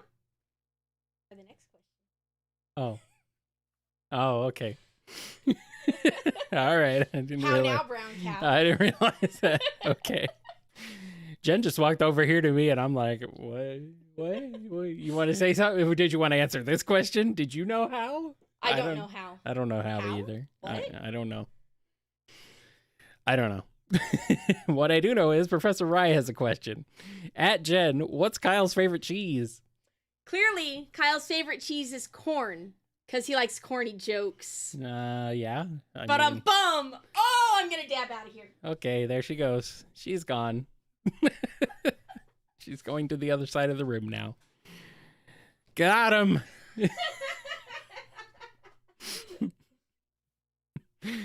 No, it's Munster. Anyway, here's one from Way Past Cool Kid. What possible force drove Shadow to say, "I'm the coolest," after getting hit by Sonic in the first SA2 character battle? I think it would be just like, trying to self-assuredness, he's making sure, like, even if you just got hit in the face by Sonic, he still wants to say, "I'm the coolest," because, he knows he's the coolest. I don't know. It was Shadow's first appearance. They were still figuring things out. You should make him say that again. I do wonder, though, sometimes if that was some kind of like localization iffiness. I am curious. I got one good one in the Discord chat here. He was asserting his dominance. That was kind of funny. Bad translation in Sonic? No, that never happens, Ian. How dare you say such horrible things that aren't completely untrue? Here's one from Tharja IBW. Congrats on the success of Frontiers. No, don't talk about Frontiers. Oh, okay, it's fine. I want to ask about Eberl and his connection to the Gizoids now that the Dark Brotherhood is considered non-canon. How would you like to reintegrate Gizoids into the series given a chance? I am still unsure on that. In part just because to revisit that old plot point, what would serve the purpose? What would we be doing with that? Because Emerald is gone, and Gemerald is pretty well defined as his own character. He doesn't really have a lot of heritage to the Gizoids. So, what would we be doing with them? What are we doing with their by well if we're bringing that plot point back and we're doing more to establish it within the history of the series, what are we doing with it? What revelations are we making, and how is it affecting the characters in the present? And right now I don't really have an answer for that. So it's certainly there, and you know me, I like to mine my old Sonic minutia. So maybe we'll find some reason to go there. But for right now, I'm kind of content to let it be as it is. That they were robots for a lost civilization, that Emerald was one of them. He was destroyed tragically, and now we have Gemerald. Nice, I guess. Something like that. All right, guys, this is the last chance you have to send in any super chat questions you may have. Otherwise, we are going to be throwing any of those into a future priority Q&A episode. So we are going to work through the rest of these as fast as we can because we got 18 more. So at least in case anybody gets theirs in a minute or less. So, we got to wrap up. So we can't stay here forever, sadly. But we're going to get through what we can. So here's this one from JJ Slater. Whenever one-off game locations appeared in Archie, did the lore and mechanics introduced in Archie apply to the game version as well as vice versa? I don't know. Sorry, you cut out halfway through. Say that again? Oh. Whenever one-off game locations appear in Archie, did the lore and mechanics introduced in Archie apply to the game version as well as vice versa? No, Archie canon never affected game canon. Like any interpretation we made of game material was just within the context of the Archie lore. That never really reflected on game stuff. Right. All right, here's a question from Chaos Sonic 1. So, Ian, what would a game smell like, especially since no frontiers smell in here, since Kyle has a fascination with smells? I do? What? Well, you know how goats are in their sense of smell. Oh, right. Okay, sure. Is that what it means to be goated? It's to know how a game smells. I can't smell anything, though. I don't know. Why do I have a fascination with smells? My smeller don't work. Not very well, anyway. Instead of a nose, he just has a no. Hasn't for years. Like, if I lost my sense of smell when I had COVID, I never knew because I didn't have it. I lost it years ago to bronchitis. So I had a weird bout of bronchitis and ended up with no tragic. sense of smell afterwards, or very little sense of smell. I can still kind of smell stuff, but it's definitely lesser. So it kind of sucks, but it's also kind of a good thing because I can't smell bad stuff. So if something smells bad, I'm just like, all right. Although then I can't smell like, the rotten egg smell of gas. So that's probably bad. In some ways, yes. Yes. In some of the most important ways, yeah. Yeah. But I also can't smell people gas, so it's all works out. But I can't smell my own or anybody else's, which is somewhat disappointing in some ways, at least my own, because sometimes it's satisfying. But this is going off the rails real quick. I should probably just stop digging. Should probably just stop. And we got one from Chaos Sonic 1 I guess again. we need a video component because you can't really hear the face I'm making right now. I don't know, man. I'm just here. You're the one who said I should. You're the one who said I should do a podcast with you. You brought this on yourself. Yeah, I'm committed to the bit now. You're the one who asked me, and we've still been doing it after 8 years, so we're stuck now. Has it been 8 years? 7 years? However long it's been. I don't know, man. The last 3 are like a write-off. Anyway, here's another one from Chaos Sonic 1. If you had no choice but to set BumbleKast to make BumbleKast After Dark a thing, would you set it at 1,000 for each BumbleKast After Dark? I don't know what we'd even talk about on BumbleKast After Dark for like after 15 minutes. You heard the one BumbleKast After Dark. I shudder to think of the questions that would be asked. The socks stay on. That's all I know.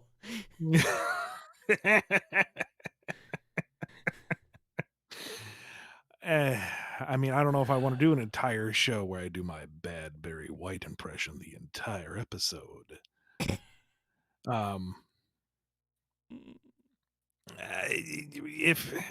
If there is a demand for it, which there is not, then we could speculate about God, I hope tiers that we'd have to reach, but I don't foresee that happening. Let's not put the option out there because inevitably someone will go for it.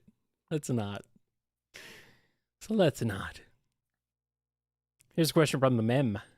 Are Darkspine and Excalibur considered equal to Super? I don't know about equal, but I guess comparable. I mean, they work within the rules of their own pocket universes, so it's hard to like exactly equate them to the regular world. I don't know, man. That and Darkspine is just such a weird form anyway. I don't know. True. We got a question here from Jay Chance. How would Dr. Wily feel knowing that it was his brilliance in creating Zero that ultimately saved the world, and not Dr. Light, who created the Pacifist X, who couldn't get it done? Oh, he would lord over Light with that until his last breath. Well, I mean, he's already dead at that point. He totally called it. He totally did it. Look at you, Tommy boy. All your little blue boys. And what did they do? They enslaved humanity. What did mine do? He won. That's right. In the end, he won. Don't look at all the past. You don't have to tally up. It's not a race. It's who finishes first. Well, yeah, that is a race. But you know what? You know who won the race? I won the race with my boy Zero over here. So, yeah. And Zero looks at him and goes, who are you? Yeah, pretty much. Here's one from Vlad C. Could Metal Sonic 3.0 use Metal Sonic's techniques like Black Shield and Maximum Overdrive? Maximum Overdrive? There we go. Maybe. We really don't know a whole lot about 3.0, and he's gone now. He's gone now. Never to be seen again. Probably. Here's a question from JC. Yo, Ian, you said you don't like the Metarex because their designs don't fit Sonic, but between Iltratords like Dark Gaia and Mario villains like the Zeddy, are they really out of place in Sonic? Yeah, they all are. Yes. I mean, I think part of the trademark of Sonic is that there's a whole bunch of out of place, disparate character designs at this point, really. Honestly. I mean, I guess. I mean, I cut Dark Gaia some slack because it's a one-off boss that's supposed to be an eldritch horror buried in the center of the earth. Right. That's something special. But like the Metarex are number one, how do those big chonky dino critters fit into that itty bitty skinny armor? You know, and I'm not fond of the over design to them. And I don't think the Deadly Six look like proper Sonic characters either. I'm not saying that they're a good example of other Sonic villain designs. So, but that's also my 2 cents. Well, that won't really buy you too much.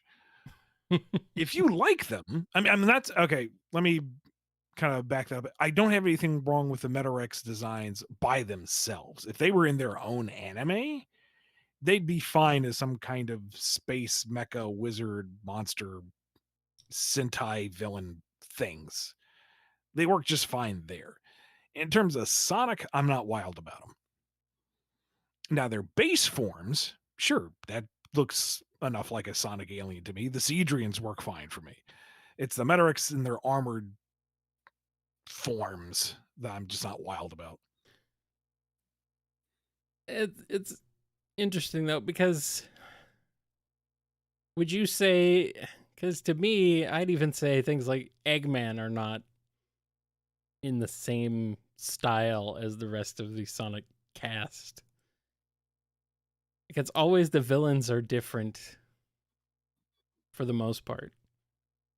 Like Iblis, Eggman's a bunch of round shapes with noodle limbs. yeah, but I don't know if I can articulate correctly what I mean, because That's okay. We just understand that you're wrong. I mean, it's not like completely out of place. It's just kind of, I don't know, fits weirdly compared to the rest of them. I don't know. The villains always look different than the heroes in Sonic, except for like Mephiles and Infinite, you know? Those guys are kind of like similar proportions and everything. So, I don't know, man. I'll just be wrong.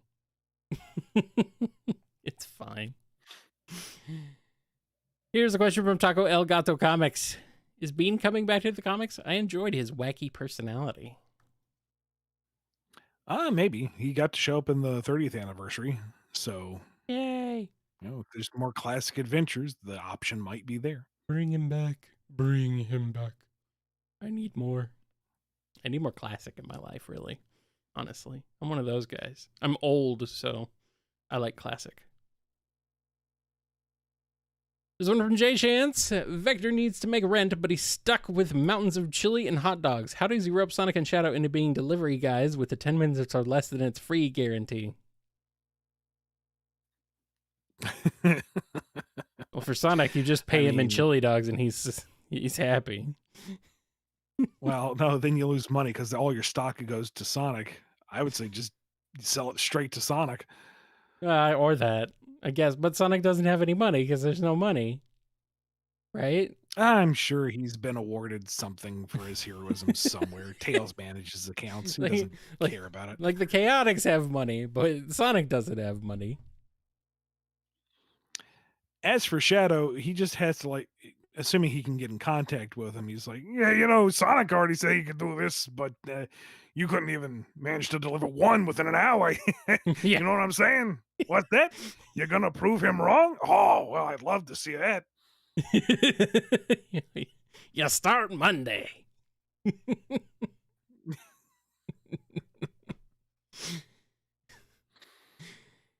Here's another one from J Chance. Styx has to babysit Cream and Omega. How does it go? Cream and Omega. Why Omega? I feel like that's her question. You know, she shows up at Cream's house, you know, for a babysitting gig, and why Omega? I figured Styx would. She spends most of. Like babysitting, I thought it would be Styx would see it as an excuse for the government to spy on her by putting her in someone else's house. Who knows what vanilla has? All those fun, fancy, modern gadgets and gizmos people have that's connected to the egg net. You don't want any of that. That stuff's listening to you like all the time, man.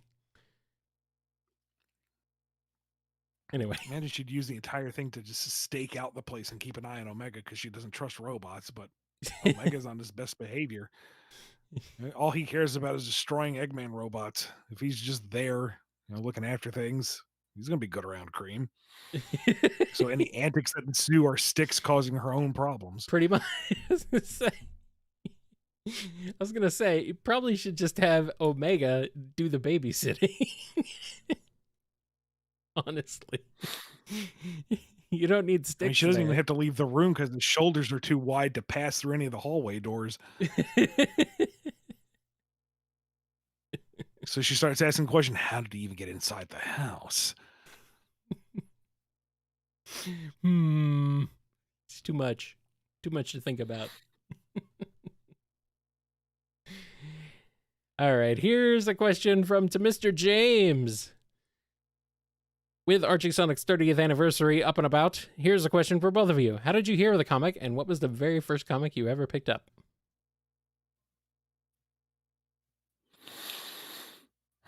First one I read was issue number 9, the Pseudosonic issue, and that was actually I had a friend in school, 2nd grade, who lent it to me, and my mom made a copy of it, and I still have that copy, a black and white copy, because I'm a dirty pirate. Yarr! Arr. Arr. Arr. Yarr! I And can't then- remember her. And then I Which- subscribed and got issue 13 was my first one, so the Knuckles issue. I can't remember which I got first. It might have been Knuckles number 1, the original miniseries. Or it might have been Sonic number 22. Like one of Spaziante's first issues and the one where Eve. No, it was after Eve. Because it started off with the future scenario. He was like And- 22, right? 23, Yeah. 24, I don't know. Karhim of Wheat is in there And somewhere. mostly I don't know. picked. Mostly I picked those up for my brother, except for Knuckles. Knuckles, yeah, for me, gimme. And that cover, man. Oh my god, that cover. Yeah. But I didn't start collecting for realsies until 40 something because my best friend gave me a copy. He said, I think you should have this. I'm like, all right, thanks. It's the one where Sonic, Sally, and Jeffrey managed to get King Acorn out of the zone of silence. And Is that the one with the I remember cover being- of like him in armor on the horse by Spaz? no. those three, or This is that- the one where the one where the three of them are like falling into a white void and screaming in terror. Oh, okay. That cover's not as And, cool. I don't know. I think it's very effective for its minimalist approach. I mean, But, it is. It's, but still, that one of them looking on as like freaking King Acorn the Knight on a horse mhm. is coming out. That's pretty badass. And I remember being really bloody confused by that issue, but it had all the footnotes saying, oh, we're referencing this previous issue. That'll explain it. So I went to the back catalog and bought up those issues. And they explained some points, but they also had footnotes for other things that they were referencing. So I bought up those back issues, and that's how they get you. and you That's were how they get the claws in you. and you were hooked. Yeah. Yeah, and now you're still here. Man, that was so long ago. I'm still here too. What the heck? Yep. Wow. It's kind of crazy to think about, actually. I still have all those issues too. A lot of them have the covers either falling off or have fallen mine off. are all bagged and boxed. Yeah, but a lot of mine, older ones especially, have the covers just like they fell off or have fallen off. Either way, they're separated from the covers because I read them so much. So it's why I can remember certain things like issue 33. That's the one with the French virus. Like, why do I remember this? I don't want to remember this.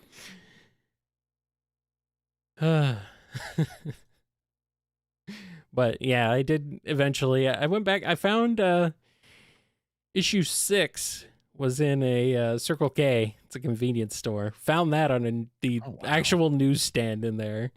It was a little rough around the edges. It was in rough shape. It had been there for a while because the other issue along with it was the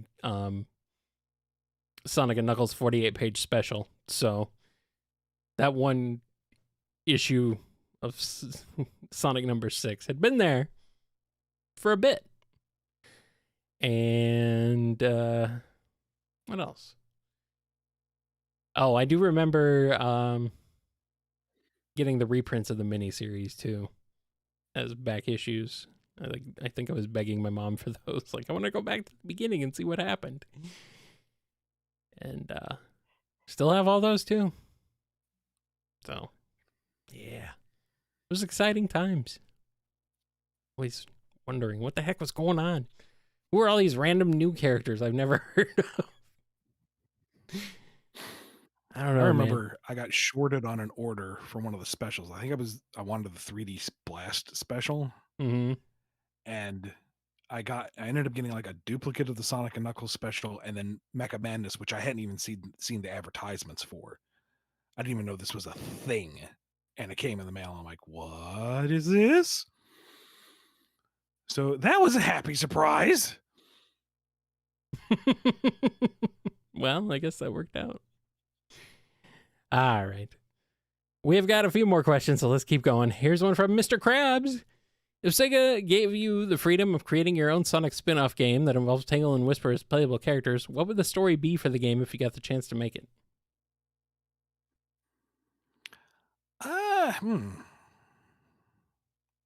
So I'm thinking more mechanics. What would the story be?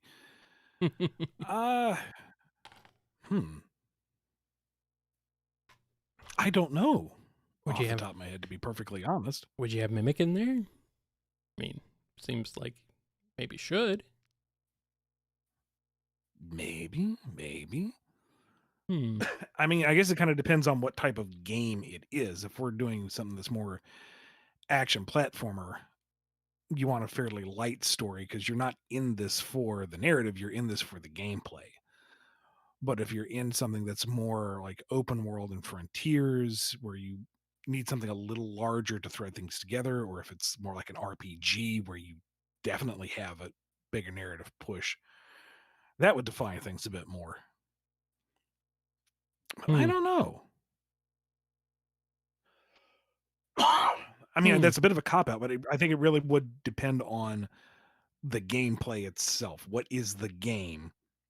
Because that structure will influence what kind of story you can tell properly.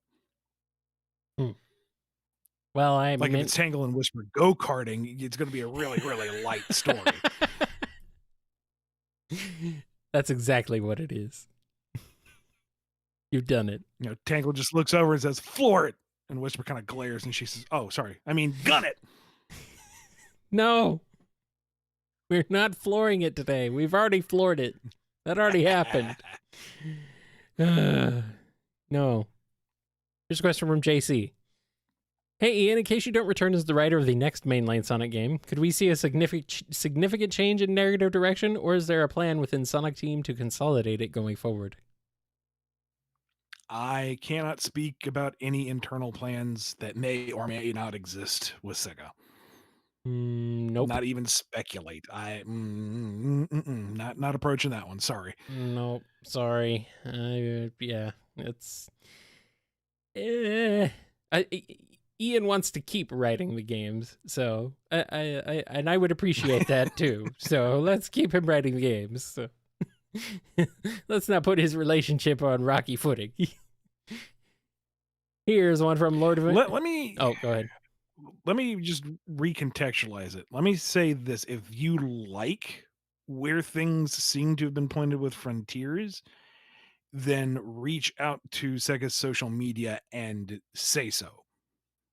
Because the more input they have, the more tangible metrics they can present to the bosses to say, this was very well received. If you want to still make money, you want to do this again. Yes. And apparently the game has done very well, so that's also a pretty good indication that people might be liking this direction. So, yeah. Here's a question from Lord Van Oscaro. The Deadly Six are asked about their resemblance to Oni. The other five are confused, but Zeke prepares to explain. Do you show Zeke's explanation or change scenes to leave it to the reader's imagination?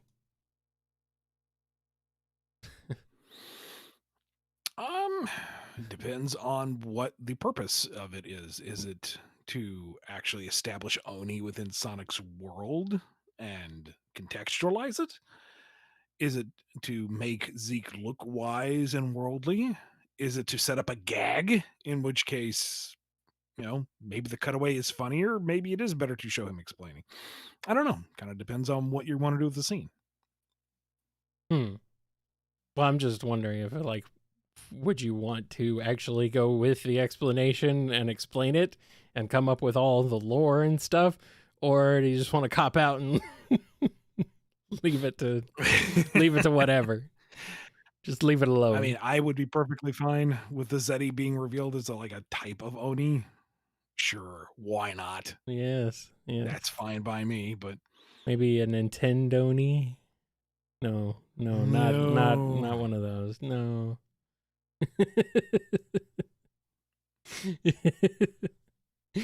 Yeah, right. Here's one from Emil C. Dinos in Sonic's world, eons ago. Anthro or realistic? I don't know. Why not both? Yeah, maybe both. I mean, we got regular animals and small animals and anthro animals now. So have classic dinos and anthro dinos. Why not? It's a fantasy world. We can have all the toys. Yay. Let me have all the toys.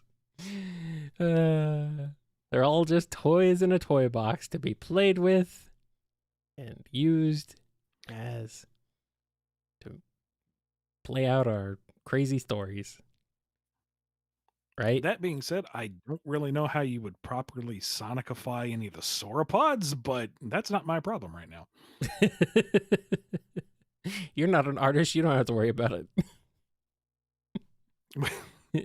Here's a franchise where characters are known for not having necks. Here's a species that's like 90% neck. known for being necks. Yes. How do? I don't know, man. Figure it out. All right, we got another super chat from Joe Emma. What are your thoughts on what Sonic should be as a character, between idealized figure of all that's good who inspires others and flawed hero who still has lessons to learn?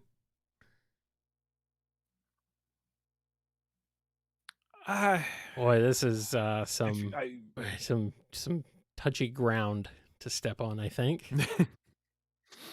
I mean, I think you can find a decent middle ground, that he is a paragon that lives by his own definition of good and right, and that is not necessarily a one-size-fit-all solution to all the problems in his world. World. The whole "I will free the people of tyrannical rule so that they have the freedom to do what they want" works just fine when it's Eggman, conquering everything. But when you put it into like Black Knight's scenario, and that tyrannical rule is to purposefully stop time and prevent the end of their world, it doesn't quite track the same, but it's still true to who Sonic is. Yeah. I kind of... I won't talk about it because it's Frontier spoilers, so we're trying to avoid those. I don't want to... Yeah, I just danced on that line too. It's like in Frontiers when yeah, nope, we already said no. Yeah. The thing is yeah. I will say Sonic Nope, deserves. nope, we're almost done, Kyle. Be strong. Be strong. I know. I'm just gonna say one thing. Sonic deserves to have more character development. That's all I'm gonna say. Here's one from fake fan FGC. Does Sega have an official list of characters that can and cannot spin dash? Official list? Not that I'm aware of.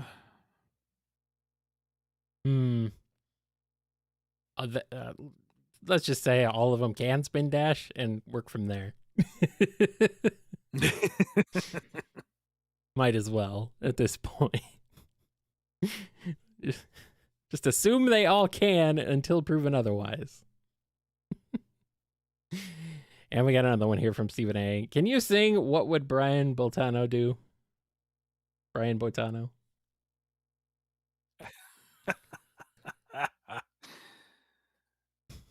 Just a moment. Okay. Gonna blow out your voice at the very end of this one, huh?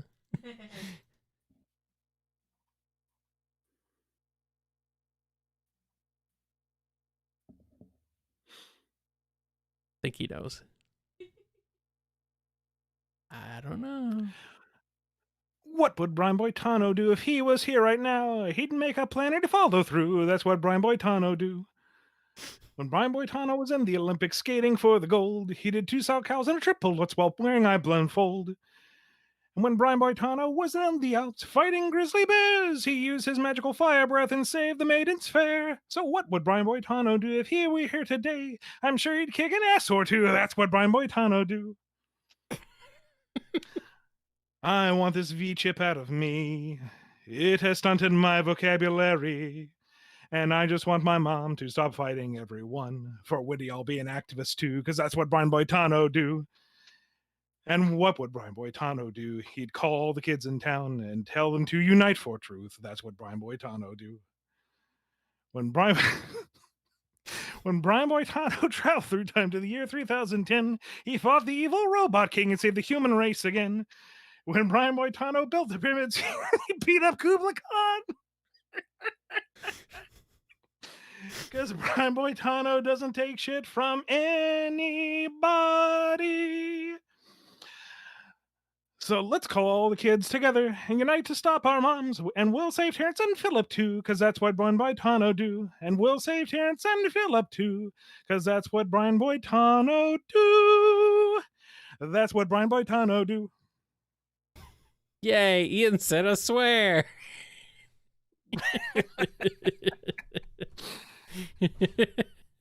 You get one. 2.5 hours into a stream. I mean, technically, I guess there were 2 swears in there, but Yeah. Clap, clap, clap. Very nice. Very nicely done. And that's what Brian Boitano do. That is what would Brian Boitano do.